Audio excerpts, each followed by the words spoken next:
लोगों ने, कुछ अंधविश्वासी लोगों ने संत साईं बाबा को भगवान बना दिया। एक और संत को अमीर बनने से रोकना है, एक और संत को व्यापारी बनने से रोकना है, कि एक और शिरडी बनने से हमें रोकना है। सही सुना आपने।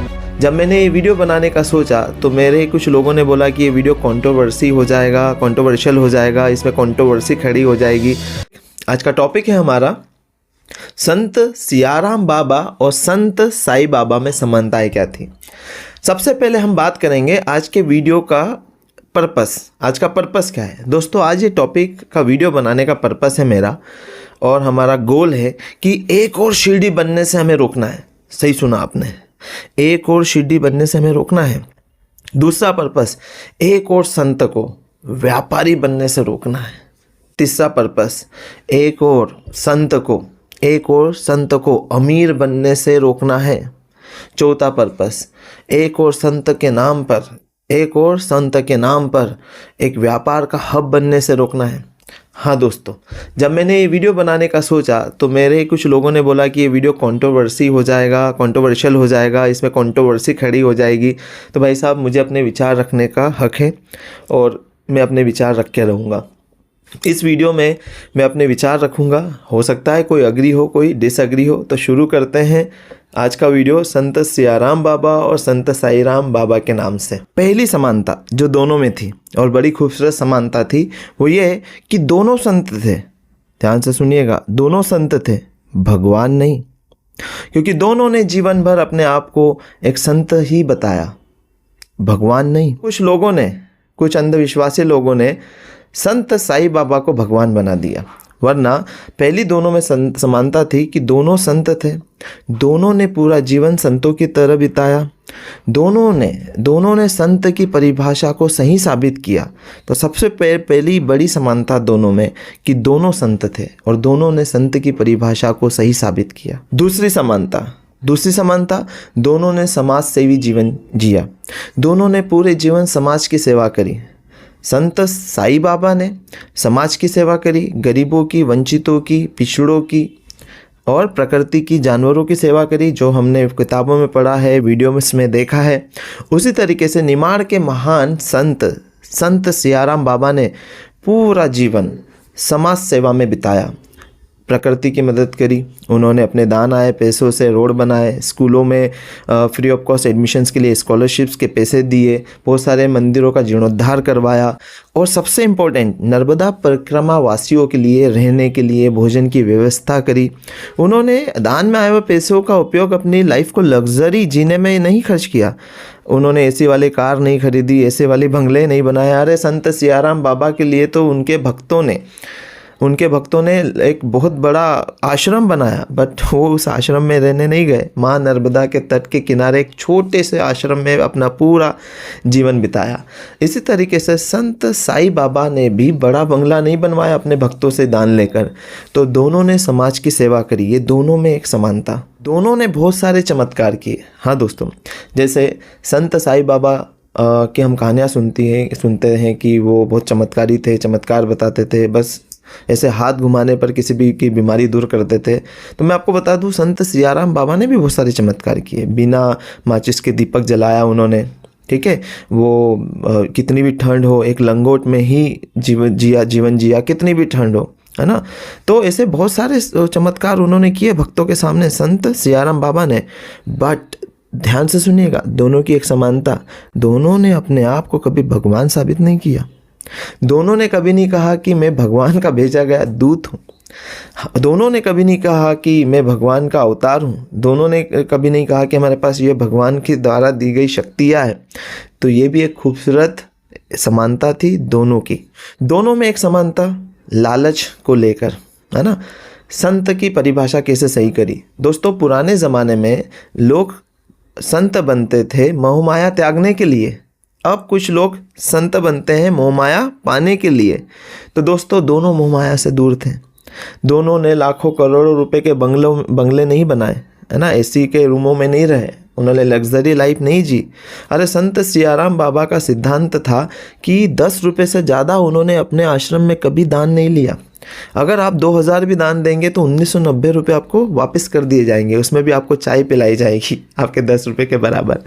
तो जितना भी दान आता था संत सियाराम बाबा के पास, वो दान का पैसा उन्होंने समाज के कल्याण, समाज के को उठाने में खर्च किया।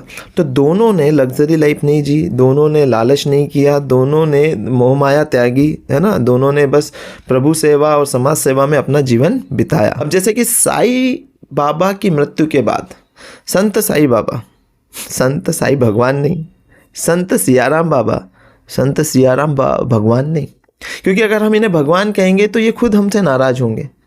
ऊपर जब सुन रहे होंगे तो बोलेंगे हे बेवकूफ़ो, अंध भक्तो, मैंने कहा ना मैं भगवान नहीं हूँ। तो मैं फिर बता रहा हूँ, संत साई बाबा के मरने के बाद उनकी महिमा का बहुत प्रचार हुआ, वो बहुत लोगों के बीच में फेमस हुए, अगर एक वर्ड करें तो। हाँ, उसी तरीके से नीब करोली बाबा उत्तराखंड के, जब तक जीवित रहे उनका नाम इतना नहीं था, मृत्यु के बाद बहुत नाम हुआ और आज उनके आश्रम में बहुत लोग दर्शन करने जाते हैं। उसी तरीके से तय है कि संत सियाराम बाबा की महिमा का भी गुणगान होगा, वो आश्रम भी पूरे वर्ल्ड में फेमस होगा दोस्तों। बट आज का टॉपिक मेन ये नहीं था कि दोनों में समानता क्या है। आज का टॉपिक ये, मेरा वीडियो बनाने का मेन पर्पस था कि हमने क्या किया। इन दोनों ने अपने जीवन में संत जीवन को सही साबित किया, एक संत की परिभाषा को सही साबित किया, बट क्या हमने एक भक्त की परिभाषा को सही साबित किया? जिस बाबा ने, संत साई बाबा ने जीवन भर सफ़ेद कपड़े के अलावा कोई सा कपड़ा नहीं पहना, आज हम उनको रंगीन शॉल चढ़ा रहे हैं, रंगीन कपड़े चढ़ा रहे हैं। मैं आपसे पूछता हूँ, क्या ये सही है? नीचे कमेंट बॉक्स में मेरे हर प्रश्न का उत्तर दीजिएगा। हाँ, आप अपनी सोच रख सकते हैं, आप अपनी राय रख सकते हैं, आप आज़ाद हैं अपने राय रखने के लिए। ये मेरी राय है संत साई बाबा को लेकर, आप अपनी अलग राय रख सकते हैं। देखिए, ये मेरे विचार है, मैं अपने विचार आप पे थोप नहीं सकता, मैंने वीडियो में पहले ही कहा था। आप अगर मेरे विचार से सहमत नहीं तो अभी भी इस वीडियो को स्किप कर सकते हैं कि पता नहीं पागल आदमी कैसी बातें कर रहा है। तो दोस्तों, मैं आपको बता दूं, अभी भी कुछ पढ़े लिखे लोग आसाराम को भगवान मानते हैं, उसकी पूजा करते हैं। भाई, मैं आसाराम को भगवान क्या, बाबा भी नहीं मानता, तो इसलिए आसाराम बोल रहा हूँ मैं। अब कोई उसे भगवान मान रहा है तो उसकी पूजा कर रहा है, ये उनका नज़रिया है, मैं उसको रोक नहीं सकता, टोक नहीं सकता। इस तरीके से वो मुझे फोर्स नहीं कर सकता कि नहीं आसाराम भगवान है। जेल में चले गए तो क्या हुआ, रेप केस साबित हो गया तो क्या हो गया, सुप्रीम कोर्ट ने उनको रेप केस का दोषी ठहरा दिया तो क्या हो गया। तो भाई, ये मेरे विचार हैं कि आसाराम को मैं भगवान नहीं मानता, कुछ लोग पढ़े लिखे लोग उसे भगवान मानते हैं, है ना। तो भाई साहब, संत साई बाबा ने जिंदगी भर कभी सफ़ेद कपड़े के अलावा कोई सा कपड़ा नहीं पहना, तो उनके मरने के बाद हम उनको रंगीन कपड़े क्यों चढ़ा रहे हैं? संत साई बाबा ने जीवन भर समाज की सेवा करी, तो हम उनकी सेवा क्यों कर रहे हैं? संत साई बाबा ने किसी भी मंदिरों में लाखों करोड़ों पैसे सोना चांदी नहीं चढ़ाया, ना मस्जिद में ना गिरजाघर में, तो हम उनके नाम पर इतना दान क्यों दे रहे हैं? अब आप बोलोगे सर दान नहीं दे तो फिर क्या करें? भाई साहब, उनके नाम पर समाज सेवा कीजिए।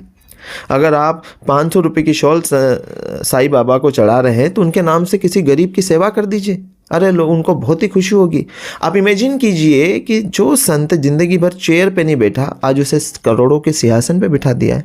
हाँ, यही बातें मैं इस वीडियो में बोलने वाला था, इसलिए कुछ लोगों ने बोला कि ये कंट्रोवर्शियल हो जाएगा, कंट्रोवर्सी खड़ी हो जाएगी। तो भाई साहब, मैं आपको बता दूँ कि जिसके विचार मेरे जैसे मिलते होंगे ना, वो अप्रिशिएट करेगा, और जो अंधभक्ति में लीन होगा, है ना, अंधविश्वास में लीन होगा, वो इसे क्रिटिसाइज़ करेगा। डेफिनेटली कमेंट बॉक्स खुला हुआ है, आपका अप्रिशिएशन वो भी स्वीकार है और आपकी नेगेटिविटी, आपका क्रिटिसिज्म वो भी स्वीकार है, दोनों स्वीकार है। तो भाई साहब, अब क्योंकि जो मैंने प्रश्न पूछे उसका उत्तर दीजिएगा आप अपने मन से, हाँ, कि जो संत ने जीवन भर समाज की सेवा करी, उनके नाम पर हम करोड़ों की उनकी सेवा क्यों करें? अरे उनके बताए गए मार्ग पे चलें। उसी तरीके से आज मेरा मेन पर्पस है, निमाड़ी होने के कारण, क्योंकि मैं भी निमाड़ से हूँ, तो मेरा स्पेशल आवेदन है, एक रिक्वेस्ट है सभी निमाड़ियों से जो खरगोन, खंडवा जैसे क्षेत्र में रहते हैं, हमें एक और शिरडी बनने से रोकना है, एक और नीब करोली का आश्रम बनने से रोकना है। हमें संत सियाराम बाबा के सिद्धांतों को फॉलो करना है, हमें अंधभक्ति नहीं करना है। एक संतों को संत ही बना रहने देना चाहिए, है ना। तो हमें क्या करना है, जो नियम है संत सियाराम बाबा के कि 10 रुपये से ज़्यादा का चढ़ावा उस आश्रम में नहीं चढ़ाया गया तो कभी और आगे भी नहीं चढ़ाया जाएगा। दूसरा नियम है, उन्होंने कहा था संत सियाराम बाबा ने कि मैं भगवान नहीं हूँ, तो भगवान बनाकर उनकी इतनी पूजा पागलों जैसी नहीं की जाएगी। तीसरा, उन्होंने कहा था कि मेरे समाज सेवा कीजिए, मेरी सेवा से पहले ज़्यादा समाज सेवा कीजिए, तो उनके नाम पर हम समाज सेवा करेंगे। अगर उनके आश्रम में जा रहे हैं, देख रहे हैं कि यार हज़ारों लंगोटे पहले से ही चढ़ी हुई है उनकी बैठक पे, है ना, जहाँ पे वो बैठते थे, लंगोट जो पहनते थे, क्योंकि पूरी जीवन उन्होंने केवल लंगोट में बिताया, तो भाई साहब वो लंगोट का पैसा हम किसी गरीब की सेवा में क्या कर सकते हैं, खर्च कर सकते हैं। दोस्तों, संतों के दर्शन करने से हमें अच्छा आभास होता है, क्योंकि संत अपने आप को ऐसा बनाते हैं कि उनके अंदर लालच नहीं होता, घृणा नहीं होती है, ठीक है, कोई द्वेष नहीं होता है ना, कोई भी चीज़ नहीं होती। तो ये इनकी आत्मा, इनका शरीर इतना पवित्र होता है कि इनके दर्शन करने मात्र से हमें फल प्राप्त होता है, जैसे प्रभु के दर्शन कर लिए। पर इन्होंने अपने आप को कभी भगवान नहीं बताया। एक बार की बात है कि एक भक्त आए थे सियाराम बाबा के पास और बोलते हैं, बाबा मुझे आशीर्वाद दो। तो देखो उनका रिप्लाई क्या था। आशीर्वाद चाहता हूँ प्रभु। आशीर्वाद अपना कर्म देता है। हाँ, बहुत बढ़िया। आशीर्वाद अपना कर्म कर्म, हाँ, बहुत बढ़िया। आशीर्वाद बनता है, किसी से नहीं बहुत बनता। बढ़िया, बहुत बढ़िया। देखा आपने क्या कहा उन्होंने, आपके कर्म आपका आशीर्वाद है।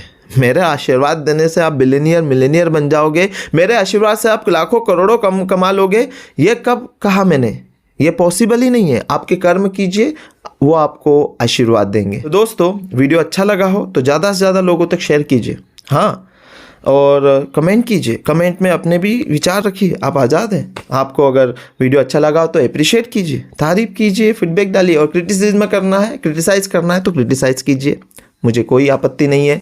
तो इस वीडियो को ज़्यादा से ज़्यादा लोगों तक शेयर कीजिए, स्पेशली अगर आप निमाड़ से हैं, खंडवा, खरगोन, बड़वानी, इन 3 जिलों से हैं जो कि निमाड़ी जिले होते हैं। तो इस वीडियो को ज़्यादा से ज़्यादा लोगों तक शेयर कीजिए, ताकि एक और शिरडी बनने से हम रोकें, एक और संत को व्यापारी बनने से हम रोकें, एक और गरीब संतों को हम अमीर बनने से रोकें, और एक और संत को गलत साबित होने से हम रोकें, संत की परिभाषा को सही साबित करें। तो अगर आपको संत सियाराम बाबा की सारी विशेषताएं जानना है उनके बारे जीवन में, तो ये वीडियो मैंने अपलोड कर रखा है यूट्यूब पर, आप वहाँ जाकर देख सकते हैं। फिर मिलेंगे एक नए टॉपिक के साथ, अभी के लिए इतना ही। One change can change your life.